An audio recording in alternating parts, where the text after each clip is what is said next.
everyone, and welcome back to Mind Matters. I'm your host, Gabriella, and today we'll be talking about mental health in college. But I'll be talking about myself for the first time since I actually started this podcast. Let's jump right into it. Let's start from the basics. I'll give you a short brief about myself. I'm Gabriella. I'm 19 years old. I was born in June, which makes me Gemini, and I'm currently in college in Rochester. But I'm from Chicago, the Windy City. I'm the youngest in my family.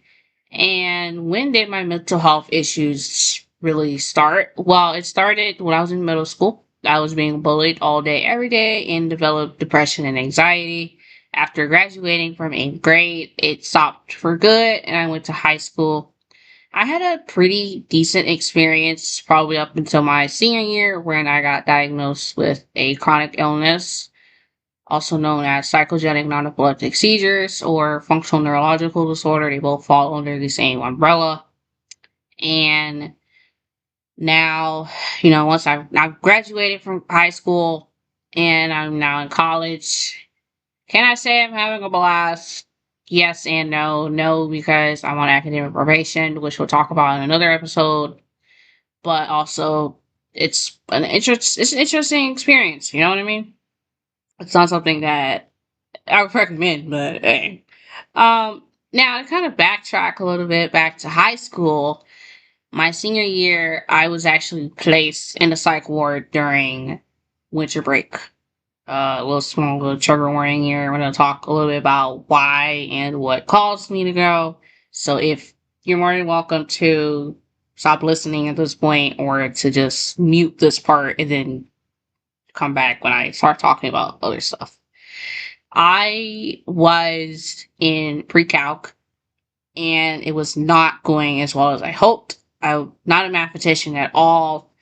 I definitely had some thoughts that were more in the darker realm, and I needed help to combat them, and I really just wanted to get better. At this point, I didn't actually know I had depression.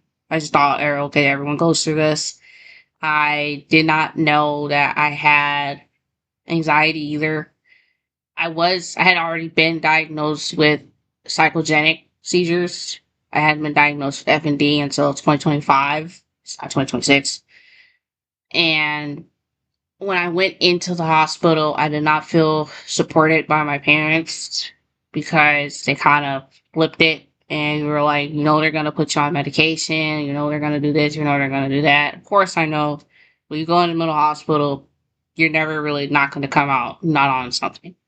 So, of course, they kind of complained about why I didn't talk to them. My main reason was you were busy. You didn't really allow me to actually have a chance to sit down and open up about the stuff that was going on in my life without turning it into a fight or argument or something of that nature. And boy, was I not finna get into that. Alright? I bottled it all up and I kept it to myself, and that came back and bit me in the ass.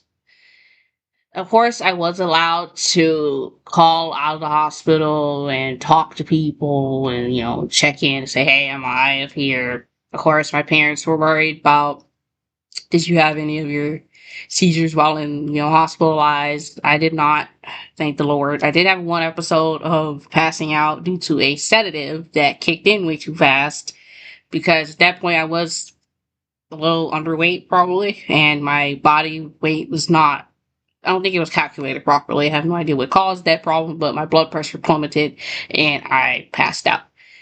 Would I recommend that? No. I definitely spoke to my psychiatrist that I had while in that hospital and spoke to them nicely and said, hey, don't put me back on that sedative. It knocked me out, but it definitely didn't do it when it's supposed to. It knocked me out right at the time. I am old enough to make that decision. I was old enough to make that decision. My parents were like, but you could have confided in us. I was like, no, you were going to likelihood say something stupid, so I just chose not to. Of course, I understood that I would not be allowed to use my phone. I was understood that I wouldn't be allowed to go outside and get, walk around, get some fresh air, though I wanted to.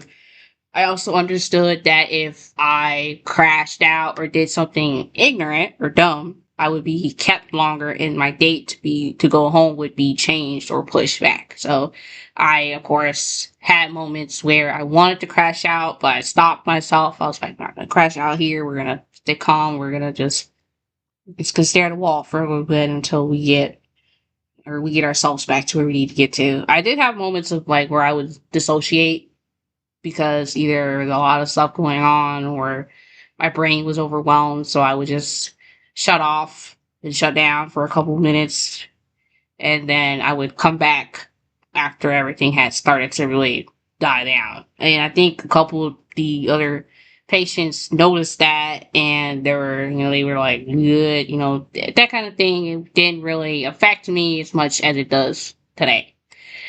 Yes, it is scary being in a place like that, and it's completely okay because, as I said in previous episodes, that it is okay not to be okay. And at that moment, I wasn't okay.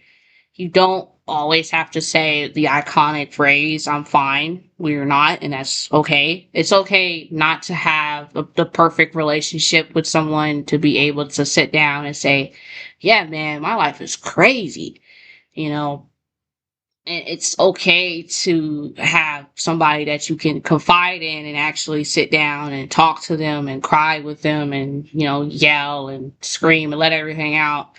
And it's also okay just to be someone who's just like, okay, who do I go to? Quite frankly, when I got out, I got assigned a new therapist compared to the one I had, who was terrible.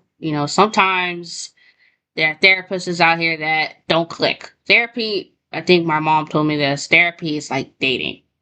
Sometimes you gotta date multiple people to figure out who the right one is for you. And I had to date quote unquote date multiple therapists to find the correct therapist. I did find one. I don't currently talk to him right now because of issues, but I will when I go back home. Yeah. He's a nice one. I loved him. He's somebody that understood. Um, Really, it's okay to kick, scream, cry, and let everything out that's hurting you and start that healing process. And it's okay to have moments in your healing process where you end up backtracking and having this over.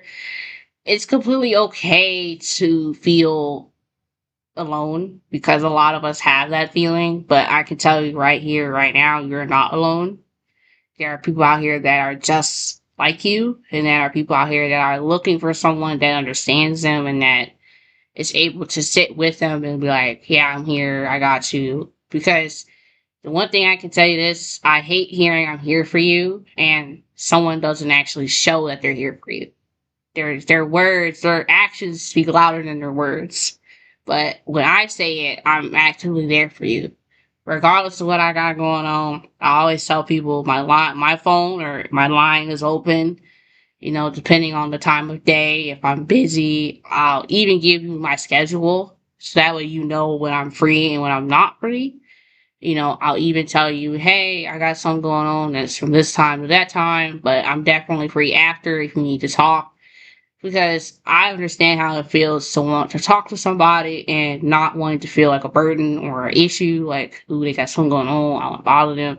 Because, quite frankly, that's what happens when you want to contact someone that you know and love, but you're like, they got their own problems. I don't want to be, I don't want to get in the middle of that.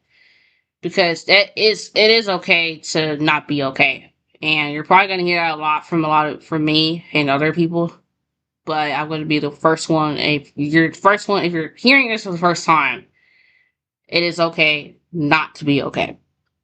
Well, that is it for this episode, and I can't wait for where our next episode actually is. We're going to be talking about mental health and roommate conflicts because I actually had this happen to me last semester. And then the episode after that will be academic probation, and we're going to talk about that prison sentence that a lot of us first years end up having to go through during our first year of college. Well, that is it for me. I'm your host, Gabriella, and I will see you on the flip side. I hope you enjoy. Bye bye.